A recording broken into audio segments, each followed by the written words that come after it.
रुकिए एक सेकंड। अगर मैं आपसे कहूं कि भारत का अगला प्रधानमंत्री कोई चुनावी अनुमान नहीं, कोई टीवी डिबेट नहीं, बल्कि 500 साल पुरानी एक भविष्यवाणी पहले से तय कर चुकी है तो, और अगर उस भविष्यवाणी में साफ साफ लिखा हो कि भारत का अगला शासक राजनीतिज्ञ नहीं बल्कि एक योगी होगा, तो आपके दिमाग में पहला सवाल क्या उठेगा? कौन, क्यों, कैसे? आज का यह वीडियो किसी पार्टी के पक्ष या विपक्ष में नहीं है। आज का कंटेंट सिर्फ एक चीज पर है, सच को डिकोड करना। एक ऐसा सच जो कोर्ट में लिखा गया है, संकेतों में छुपा है, और जिसे समझने की कोशिश आज लाखों लोग कर रहे हैं। जरा अपने दिमाग में एक सीन बनाइए।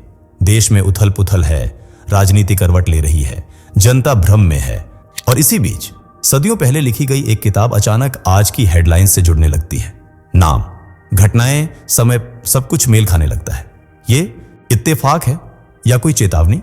यही वो मोड़ है जहां ज्यादातर लोग वीडियो छोड़ देते हैं, और यही वो मोड़ है जहां असली कहानी शुरू होती है। क्योंकि आगे जो आप सुनने वाले हैं वो सिर्फ नरेंद्र मोदी बनाम योगी आदित्यनाथ की बहस नहीं है। ये सवाल है, भारत की सत्ता का भविष्य किस दिशा में जा रहा है? क्या कमल का फूटना सिर्फ राजनीतिक जीत का संकेत है या किसी युग के अंत का? क्या 13 साल सिर्फ एक ही संख्या है या सत्ता की समय सीमा? इस वीडियो के अंत तक मैं आपसे कोई राय नहीं मांगूंगा, बल्कि आप खुद महसूस करेंगे कि आपका दिमाग किस नाम की तरफ झुकने लगा है। तो बने रहिए, क्योंकि कुछ सवालों के जवाब वीडियो छोड़ने से नहीं, अंत तक देखने से मिलते हैं। वीडियो में आगे बढ़ने से पहले कमेंट करके बताइए कि आप हमारी वीडियो भारत के किस शहर या किस गांव से देख रहे हैं। हमें भी जानना है कि हमारे दर्शक कहां से हैं। और हाँ, वीडियो को लाइक जरूर करें। कौन होगा भारत का आखिरी राजा, नरेंद्र मोदी या योगी आदित्यनाथ? क्या कहती हैं भविष्य मालिका भारत के आखिरी राजा पर? क्या है कमल के फूटने का मतलब? बीजेपी का विस्तार या अंत? क्या नरेंद्र मोदी यह तीसरा कार्यकाल पूरा नहीं कर पाएंगे? क्यों भविष्य मालिका ने पीएम का कार्यकाल 13 सालों का बताया है? क्या देश के अगले और आखिरी मुखिया योगी आदित्यनाथ बनेंगे? चलिए जानने की कोशिश करते हैं। जब भारत में धर्म संकट में होगा, तब एक दिव्य आत्मा का जन्म होगा। एक ऐसे शासक का उदय होगा जो न केवल भारत का उद्धार करेगा, बल्कि पूरी दुनिया को सनातन धर्म का मार्ग दिखाएगा। भूतकाल के इन शब्दों में भविष्य की तस्वीर छुपी है, जो भारत के शक्तिशाली व्यक्तित्व का संकेत देती है। यह भविष्यवाणी उसी महापुरुष, संत, अलौकिक शक्तियों के मालिक संत अच्युतानंद दास जी की है, जिनकी दर्जनों भविष्यवाणियां सच साबित हो चुकी हैं। ओडिशा से ताल्लुक रखने वाले संत अच्युतानंद दास के पास भूत, वर्तमान और भविष्य देखने की दिव्य शक्ति थी। उनका जन्म 10 जनवरी 1510 में हुआ था, यानी आज से करीब 515 साल पहले ही उन्होंने आज के भारत की छवि का बखान अपने भविष्य ग्रंथ भविष्य मालिका में कर दिया था। अपनी दिव्य शक्ति के बल पर उन्होंने सिर्फ भारत से ही नहीं, बल्कि दुनिया भर से जुड़ी तमाम भविष्यवाणियां की थी और दर्जनों पुस्तकें लिखी थी। लेकिन सबसे रहस्यमयी, चमत्कारी और प्रसिद्ध पुस्तक साबित हुई भविष्य मालिका, जो आज लोगों को भविष्य से आगाह करने के साथ साथ बुरे समय के बारे में बताकर डरा रही है। इसकी अनेक भविष्यवाणियां सच की कसौटी पर खरी उतरी है। इस ग्रंथ में 515 साल पहले ही लिख दिया गया था कि बुजुर्गों और शिक्षकों को अपमानित किया जाएगा, जबकि पाखंडी लोग धर्मगुरु बनकर लोगों को छलेंगे। लोगों के मन से धर्म, संवेदनशीलता, प्रेम और संस्कार खत्म हो जाएंगे।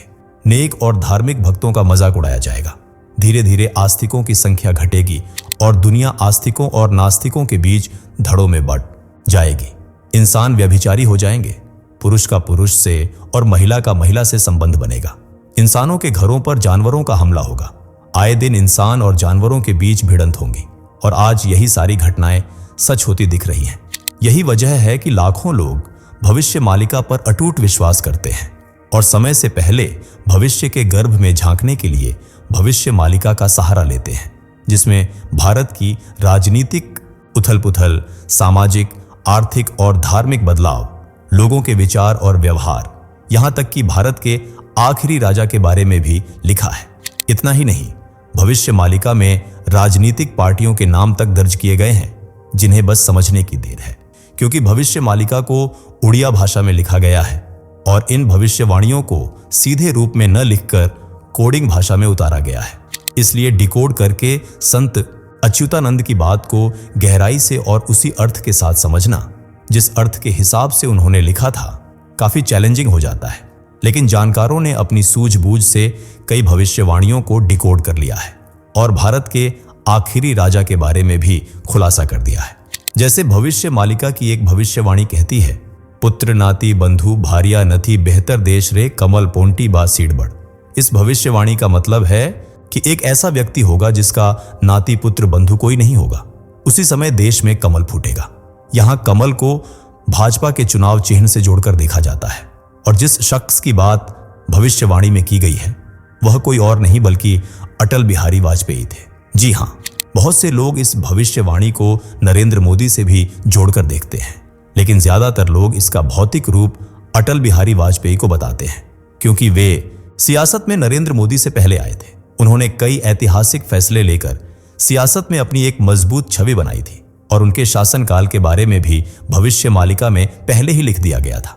तेरी दन छत्र से ही उड़ेण दे ले, तापरे 5 वर्ष मही भोग कले से अटंती अटल बिहारी वाजपेयी दिल्ली राज सिंहासने बसी लेती है।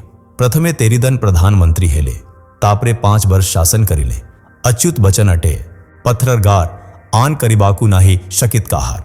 आसान शब्दों में समझें तो अच्युतानंद दास ने इस भविष्यवाणी में लिखा है कि भारत में जब ब्राह्मण सत्ता में आएगा तो दुनिया भर में एक बड़ा बदलाव देखने को मिलेगा।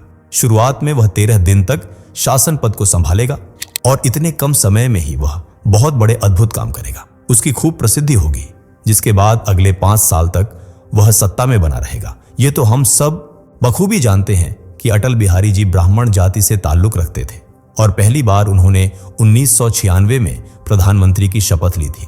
हालांकि उस समय उनकी सरकार सिर्फ 13 दिनों तक ही टिक पाई थी, जैसा भविष्यवाणी में भी जिक्र किया गया है, लेकिन बाद में वे पूरे 5 साल तक भारत पर अपनी हुकूमत कायम करने में कामयाब रहे थे। 500 साल पहले कोई सोच भी नहीं सकता था कि 19वीं शताब्दी में अटल बिहारी वाजपेयी सत्ता में आएंगे और 13 दिन का शासन करने के बाद 5 सालों का शासन करेंगे। लेकिन संत अच्युतानंद दास ने न सिर्फ भारत का सियासी रूप देखा बल्कि उसका जिक्र अपनी पुस्तक भविष्य मालिका में भी किया। इसी तरह उन्होंने भारत के आखिरी राजा के बारे में भी लिखा था। अंतिम शासक 80 बीजे गुजरात राष्ट्र हृदय भारत को शासन करीब आनंद थाई। इस श्लोक का अर्थ है कि अंतिम शासक यानी जो भारत का आखिरी राजा होगा वह गुजरात से आएगा और भारत में शासन करेगा। आनंद थाई का अर्थ है कि यह शासक आनंद और प्रेम से शासन करेगा। आगे लिखा है, गढ़ बांकुतु कुसे गड़बट थी अब अंबड़ा बांटी बसे ही। इसका मतलब है कि वह घर बनाएगा और खाना बांटेगा। इसका जीता जागता उदाहरण है अटल आवास योजना, जिसके तहत गरीबों के लिए घर बनाए जा रहे हैं। साथ ही कोरोना काल में जब बुरा दौर आया था तब प्रधानमंत्री नरेंद्र मोदी ने लोगों की मदद के लिए मुफ्त में राशन भी बांटा था और तब से लेकर अब तक यह सुविधा बदस्तूर जारी है। इस भविष्यवाणी को नरेंद्र मोदी से भी जोड़कर देखा जा रहा है, जिनके बारे में संत अच्युतानंद दास जी ने लिखा है, बाणु बसु राजा नरेंद्र जान ठोकाई नष्ट है वे कलवल। इस भविष्यवाणी का अर्थ समझें तो बाण यानी पंच बाण होते हैं और बसु यानी अष्ट बसु अर्थात 8 और 5 अंक जिन्हें जोड़कर 13 होते हैं। वहीं भविष्यवाणी में नरेंद्र के नाम का भी साफ तौर पर जिक्र किया गया है, जिसका मतलब है कि नरेंद्र नाम के राजा का 13 साल तक राज होगा और उसी समय देश में कुछ विनाशकारी घटित होगा। इस भविष्यवाणी पर कुछ विद्वानों और जानकारों का मानना है कि इस प्रेडिक्शन के मुताबिक नरेंद्र मोदी का कार्यकाल 13 सालों तक कायम रहेगा। वे 2014 से 2027 तक प्रधानमंत्री पद की जिम्मेदारी उठाएंगे और फिर अपने पद से इस्तीफा दे देंगे, जैसा कि विपक्ष भी कुछ दिनों पहले इस बात को सच करने पर तुला हुआ था और बढ़ती उम्र का गीत गाकर पीएम मोदी को इस पद से हटाना चाहता था। लेकिन पीएम मोदी ने न तो विपक्ष के मंसूबों को कामयाब होने दिया और न ही अपनी बढ़ती उम्र को देश की सेवा में अड़चन बनने दिया। आज भी वे 75 साल की उम्र में उसी ईमानदारी और निष्ठा से देश का शासन चला रहे हैं जिस तरह 2014 में चलाया करते थे और आगे भी कार्यकाल पूरा होने तक पीएम मोदी से ऐसी ही उम्मीद लगाई जा रही है। वहीं आखिरी राजा को लेकर भविष्य मालिका में लिखा है, भारत का आखिरी राजा एक शक्तिशाली हिंदू शासक होगा। वह एक योगी पुरुष होगा और उसकी कोई संतान नहीं होगी। जब चीन और पाकिस्तान समेत 13 मुस्लिम देश भारत पर हमला करेंगे तब वह युद्ध में भी भारत का शुरुआत में नेतृत्व करेगा।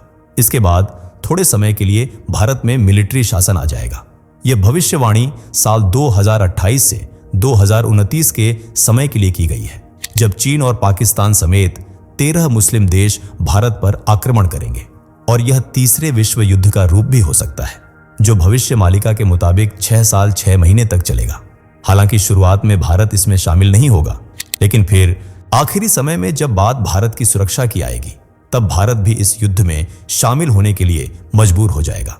इस मुश्किल वक्त में भारत का नेतृत्व भारत का आखिरी राजा करेगा, जो निसंतान होगा, योगी पुरुष होगा और हिंदू समुदाय से ताल्लुक रखता होगा। अब क्योंकि यह बात साल 2028 के लिए कही गई है और इस दौरान नरेंद्र मोदी का पीएम शासन होगा, तो ऐसे में यह अंदाजा लगाया जा रहा है कि भारत का अंतिम राजा और कोई नहीं बल्कि नरेंद्र मोदी ही होंगे, क्योंकि भविष्यवाणी के मुताबिक पीएम मोदी एक योगी पुरुष हैं, जिन्होंने विश्व स्तर पर योग दिवस की शुरुआत की है, जो हर साल 21 जून को मनाया जाता है। इतना ही नहीं, नरेंद्र मोदी आज जितनी ईमानदारी से अपना काम करते हैं, उतनी ही निष्ठा से अपने धर्म का पालन भी करते हैं और वे हिमालय में तपस्या भी कर चुके हैं।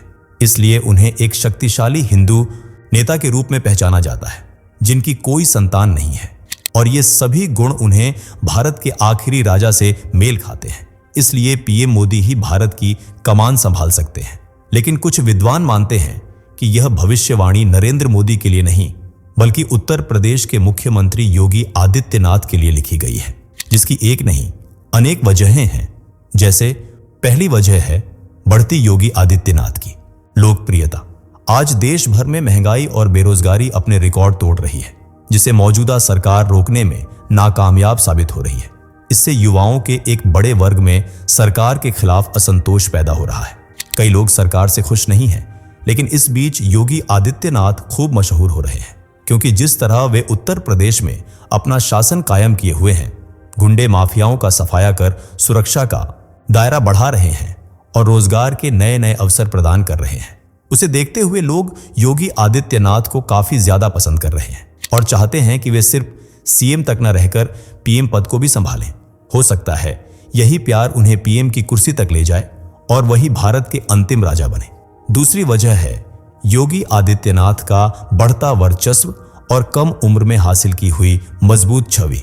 आज योगी आदित्यनाथ की उम्र करीब 53 साल है, लेकिन इस उम्र के पड़ाव तक पहुंचने से पहले ही वे कम उम्र में 5 बार सांसद और 2 बार यूपी जैसे बड़े राज्य के मुख्यमंत्री बन चुके हैं और हर पद को उन्होंने बहुत अच्छे से संभाला है।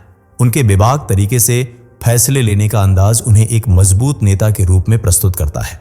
भाजपा में पीएम मोदी के बाद अगर किसी ने मजबूत छवि कायम की है तो वह योगी आदित्यनाथ ही हैं। इसलिए बीजेपी में नरेंद्र मोदी के बाद उन्हें ही पीएम पद का दावेदार माना जा रहा है। भारत के आखिरी राजा बनने के लिए जो खूबियां चाहिए, वे भी योगी आदित्यनाथ में देखने को मिलती हैं।